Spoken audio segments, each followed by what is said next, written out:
کرتے اور کئی بیت اللہ شریف میں اعتکاف کرتے ہیں۔ تو اللہ تعالیٰ نے قرآن پاک میں فرمایا انما یعمر مساجد اللہ من آمن باللہ والیوم الآخر، اللہ کی مسجدیں وہی آباد کرتے ہیں جو اللہ اور قیامت پر ایمان رکھتے ہیں۔ توجہ سے سننی ہے ایک ایک بات، جن کا اللہ پر ایمان ہے وہ مسجد کو آباد کرے گا، جن کا آخرت پر ایمان ہے کہ میں نے مرنا ہے، میں نے اللہ کی بارگاہ میں حاضر ہونا ہے، تو وہ کیا کرے گا؟ مسجدوں کو آباد کرے گا۔ اور پھر فرمایا انما یعمر مساجد اللہ من آمن باللہ والیوم الآخر، اور فرمایا پھر آبادی کے لیے کیا کرتے ہیں؟ نمازیں قائم کرتے ہیں، نماز پڑھتے ہیں مسجد میں آ کر۔ ہاں جی، مسجد کا ادب و احترام یہ نہیں ہے کہ مسجد کا بڑا ادب کرتا ہوں، نماز پڑھتا ہی کوئی، یہ کیا فائدہ ہو؟ نماز بھی تو پڑھنی ہے نا بھائی، ادب تو پھر ہی ہوگا نا۔ ٹھیک ہے، ادب ہر حال میں ہونا چاہیے، تو کیا نماز پڑھنے میں ادب نہیں ہوگا؟ ہاں، نماز بھی پڑھنی ہے، اور پھر یہ بھی ساتھ فرمایا کہ مسجدوں کا ادب احترام وہی کرتے ہیں جو زکوٰۃ بھی دیتے ہیں۔ اور پھر وَلَمْ يَخْشَ إِلَّا اللَّهُ، اور قریب ہے اور اللہ کے سوا کسی سے نہیں ڈرتے۔ جو مسجدوں سے محبت کرتے ہیں، جو مسجدوں میں آ کر نماز پڑھتے ہیں، جو اللہ پر ایمان رکھتے ہیں، آخرت پر ایمان رکھتے ہیں، وہ کسی سے نہیں ڈرتے۔ یہ قرآن ہے، میں اپنی طرف سے کچھ نہیں کہہ رہا ہوں۔ وَلَمْ يَخْشَ إِلَّا اللَّهُ، کہ وہ نہیں ڈرتے مگر اللہ سے، چاہے کوئی تڑیاں لگائے، چاہے کوئی دھمکیاں لگائے، نہیں ڈرتے وہ۔ قرآن کہتا ہے ڈرو ہی نہیں۔ کیوں؟ اس لیے کہ تمہارا تعلق اللہ سے ہے، تمہارا تعلق آخرت سے ہے، تمہارا تعلق اس گھر سے ہے کہ جب محشر کا دن ہوگا، توجہ سے حدیث سن لیں، جب محشر کا دن ہوگا کائنات کی ساری زمینیں تباہ ہو جائیں گی، اللہ ختم کر دے گا، آسمان تک ختم ہو جائے گا۔ اذا السماء انفطرت، اللہ فرماتا ہے یہ آسمان بھی پھاڑ دیں گے، ہم ختم کر دیں گے۔ لیکن حضور ارشاد فرماتے ہیں کہ روئے زمین کی ساری روئے زمین پر جہاں جہاں مساجد ہیں، وہ ساری زمینوں کو اللہ اکٹھا ہونے کا حکم دے دے گا۔ سب نہیں کہہ رہے سبحان اللہ؟ ساری زمینوں کو، جہاں جہاں رب کے گھر تھے، جہاں دنیا میں عبادت کی گئی، جس گھر میں کہ یہ مسجد ہے، یہ اللہ کا گھر ہے، فرمایا کہ اللہ حکم دے گا کہ ساری مساجد کٹھی، یعنی ساری زمین کٹھی ہو جائے، اللہ کے حکم سے کٹھی ہو جائیں گی۔ پھر اللہ تعالیٰ حکم دے گا کہ اس ساری زمین کو جنت کا حصہ بنا دو۔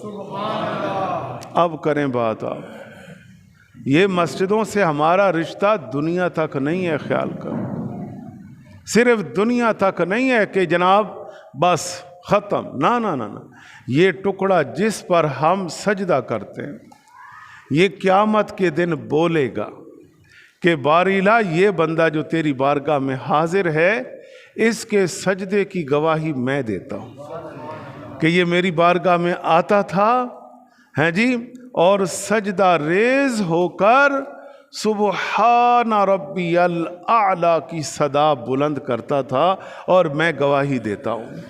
اور جب یہ ٹکڑا گواہی دے گا تو پھر اللہ اس کی گواہی کو قبول فرما لے گا۔ آقا کریم صلی اللہ علیہ وسلم نے ارشاد فرمایا کہ 7 شخص ایسے ہیں، یہ متفقن علیہ حدیث آپ سننے جا رہے ہیں، جسے امام بخاری نے بخاری شریف میں اور امام مسلم نے صحیح مسلم شریف میں بیان کیا۔ یعنی متفقن علیہ جب ہم کہتے ہیں تو دونوں شیخین نے اس حدیث کو اپنی کتب کے اندر محفوظ کیا ہوتا ہے۔ تو حضرت ابو ہریرہ اس حدیث کے راوی ہیں، آپ فرماتے ہیں کہ نبی اکرم صلی اللہ علیہ وسلم نے ارشاد فرمایا کہ 7 شخص ایسے ہیں قیامت کے دن جنہیں اللہ تعالی سایہ رحمت عطا فرما دے گا، کیونکہ اس کے سایہ رحمت کے سوا کوئی سایہ نہیں ہوگا۔ ٹھیک ہے، یہ سب کائنات تو ختم ہو چکی ہوگی، اور اللہ تعالیٰ کی بارگاہ میں جب یہ 7 شخص آئیں گے اس قیامت کے دن میں، اس پریشانی والے دن میں، تو فرمایا جائے گا کہ یہ شخص سیدھے اللہ کی بارگاہ میں آ جائیں۔ جب یہ اللہ کی بارگاہ میں آئیں گے تو اللہ تعالیٰ انہیں اپنی رحمت کے سائے میں لے لے گا۔ اب دیکھنا یہ ہے کہ جنہیں محشر کے دن اللہ تعالیٰ سایہ رحمت عطا فرمائے، عرش کے سائے کے نیچے اللہ رب العالمین کے قرب کے اندر جو آ رہے ہیں، اللہ تعالیٰ جنہیں اپنے قریب ہونے کا حکم دے رہا ہے، ہاں جی، تو وہ 7 خوش نصیب کون ہیں؟ پوری توجہ کہیں ہم بھول نہ جائیں۔ 7 شخص، نمبر 1 فرمایا وہ شخص کہ جس کو اللہ نے دنیا میں حاکم بنایا، بادشاہ بنایا، اور اس نے اپنی رعایا کے ساتھ انصاف قائم کیا، اپنی رعایا کے ساتھ انصاف قائم کیا، ظلم نہیں کیا، زیادتی نہیں کی، بلا وجہ لوگوں کو قتل نہیں کیا، طرح طرح کے ان پر ظلم نہیں گرائے کہ میں بادشاہ ہوں اب میں جو چاہوں کروں، نہیں، بلکہ اس نے انصاف کو پکڑا، انصاف کیا۔ تو ایسا بادشاہ جب محشر کے دن آئے گا تو اللہ تعالیٰ ایسے شخص کو سایہ رحمت میں لے لے گا کہ اس کو عرش کے سائے میں لے لو۔ یہ دنیا میں تھا تو مشکل کام، لیکن اس نے انصاف قائم کیا، جبر نہیں کیا، ظلم نہیں کیا، تشدد نہیں کیا، ظلم کے بازار گرم نہیں کیے، لوگوں کا خون نہیں بہایا، یہ انصاف پر قائم و دائم رہا، یہ انصاف کرتا رہا۔ آج اللہ تعالیٰ کے عرش کے سایہ رحمت میں ایسے بادشاہ کو جگہ دی جائے گی۔ اور دوسرے نمبر پر فرمایا کہ وہ شخص کہ جس نے جوانی کی حالت میں اللہ کی عبادت کی۔ اب یہ بڑا مشکل کام ہے، بڑا مشکل کام ہے۔ حقیقت ہے 4 دن گزرے ہوں تو یاد تو آتے ہیں وہ۔ اب میری تو کوئی دعا آپ دیکھتے ہو الا ماشاءاللہ کبھی بھول جاؤں، وگرنہ مجھے نہیں یاد پڑتا کہ میری دعا کوئی خالی ہوتی ہو کہ جس میں اپنے ان نمازیوں کے لیے دعا نہ کرتا ہوں جو ہمارے اکٹھے نمازیں پڑھتے تھے۔ آج وہ دنیا سے چلے گئے، اللہ کی بارگاہ میں کل نفس ذائقۃ الموت، ہر نفس نے موت کا ذائقہ چکھنا۔ تو یقین جانیے ہماری پوری 1-1.5 صف بزرگوں کی ہوتی تھی جو اس کیمپ سے اس کیمپ سے ہوتے تھے، مجھے تو نام بھی یاد ہے۔ اچھا جناب، اب میں نام گنتی شروع کروں تو آپ حیران ہو جائیں جو ہماری اس مسجد کے نمازی تھے، ہاں جی، ایک صف پوری، اور اکثر ان میں باشرہ ہوتے تھے، درود و سلام پڑھنے والے ہوتے تھے۔ ظاہر ہے جہاں جو آئے گا وہ درود و سلام پڑھے گا، تو درود و سلام پڑھنا، سب سے پہلے آنا، سب سے آخر میں جانا، اور جب تک درود و سلام نہیں پڑھا گیا، آخری دعا نہیں ہو گئی، وہ مسجد میں سے نہیں اٹھتے تھے۔ تسبیحات، یعنی ان کا دل لگا رہتا تھا۔ آج وہ سب اللہ کی بارگاہ میں چلے گئے، جیسے جیسے جس کا ٹائم آیا، وقت آیا، وہ اللہ کی بارگاہ میں پہنچے۔ تو اسی طرح ظاہر ہے پیچھے پیچھے ہم بھی جانے والے ہیں اسی راہ پر، لیکن یاد تو آتا ہے کہ یہاں مجھے تو وہ جگہ بھی بعض دفعہ یاد آتی ہیں۔ جب تنہائیوں میں بیٹھتے ہیں کہ کون نمازی آتا تھا اور کس جگہ پر اکثر بیٹھ کر نماز پڑھتا تھا. اس طرح یہ آپ بیٹھتے ہیں جو مستقل پکے نمازی ہوتے ہیں، آپ کی نگاہیں مجھے دیکھتی ہیں تو میری نگاہ بھی تو دیکھتی ہے. پھر جب وہ جگہ خالی ہوتی ہے تو پھر وہ جگہ یاد تو آتی ہے کہ یہاں پر ہمارا کون سا نمازی آ کر بیٹھا کرتا تھا. وہ ہمارے اسی محلے کی زیب و زینت ہوا کرتے تھے، لیکن آج وہ اللہ کے پاس چلے گئے. لیکن اب وہ بزرگ تھے، سفید داڑھیوں والے اکثر. لیکن بات یہ ہے کہ یہاں حدیث میں فرمایا کہ جس نے اپنی جوانی میں عبادت کی، اس سے پتہ چلا کہ بوڑھا عبادت کرتا ہے، بزرگ وہ بھی اللہ کو پسند ہے، ایسی بات نہیں ہے. لیکن اس وقت ممکن ہے وجود کی کیفیت بیماریوں کی وجہ سے کس طرح ہو چکی ہو، لیکن جوانی میں تو انسان صحت مند ہے. جس طرح بھاگا بھاگا اپنا کاروبار کرتا ہے، اپنا نظام کرتا ہے، ادھر جا رہا ہے، ادھر جا رہا ہے، وہ کر رہا ہے، یہ کر رہا ہے. تو بھائی یہ جو طاقتور عمر کا حصہ ہے نا، اللہ فرماتا ہے میری عبادت بھی اس وقت میں کر.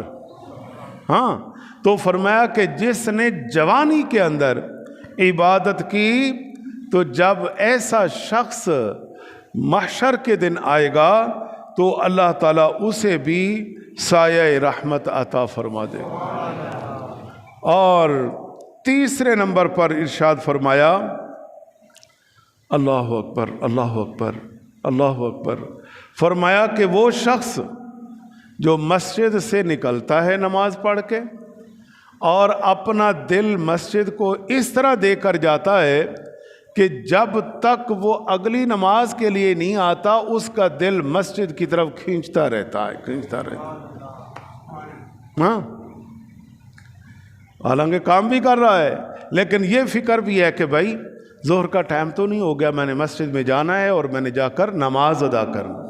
بھائی عصر کی نماز کے لیے جانا ہے، بھائی مغرب کی نماز کے لیے جانا ہے.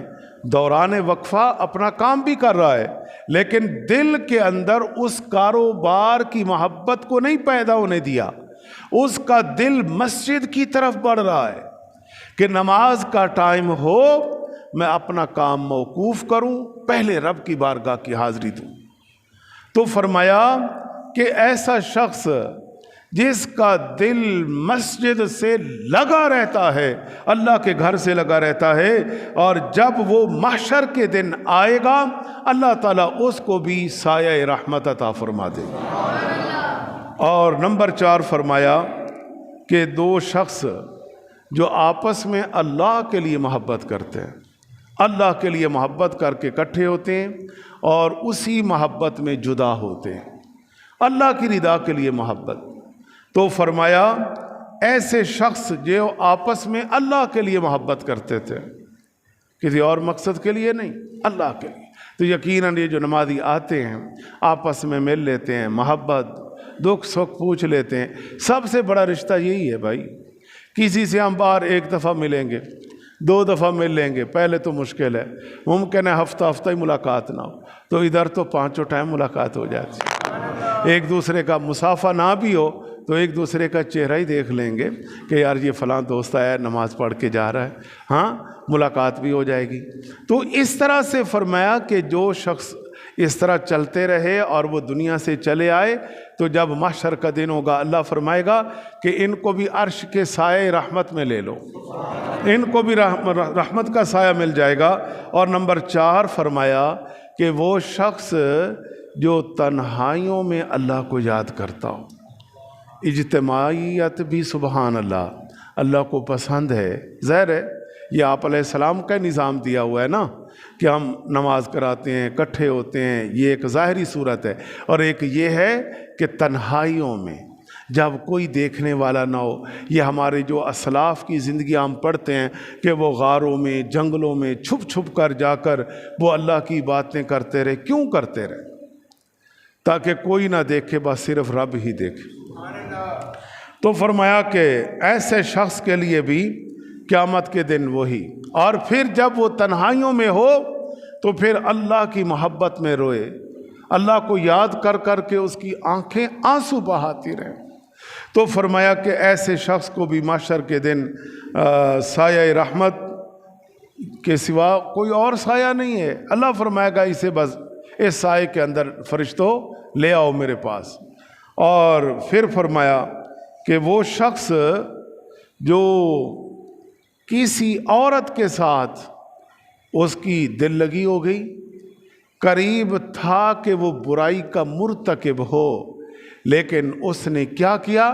کہا کہ میں اللہ سے ڈرتا ہوں، میں اللہ سے ڈرتا ہوں. اور اس برائی سے جس نے اپنے آپ کو بچا لیا، قریب تھا کہ وہ برائی کرے لیکن اللہ کے ڈر سے اس نے برائی کو ترک کیا، تو فرمایا کہ جب محشر کا دن ہوگا اس کو بھی عرش کے سائے کے اندر جگہ دے دی جائے گی.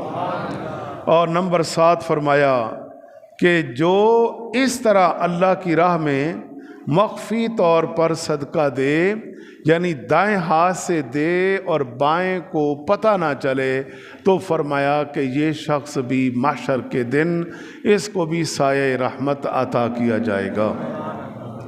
اب اس پر محدثین نے جو گفتگو کی ہے، محدثین فرماتے ہیں کہ اس میں 7 شخص خوش نصیب ہیں، لیکن جو ایک بات ہے وہ بڑی قابل غور ہے کہ جس کا مسجد سے دل لگا رہتا ہے، ہاں جی، کہ وہ اپنا نظام بھی چلاتا ہے تو اپنے دل سے مسجد کی محبت جو ہے وہ اسے ختم نہیں ہونے دیتا.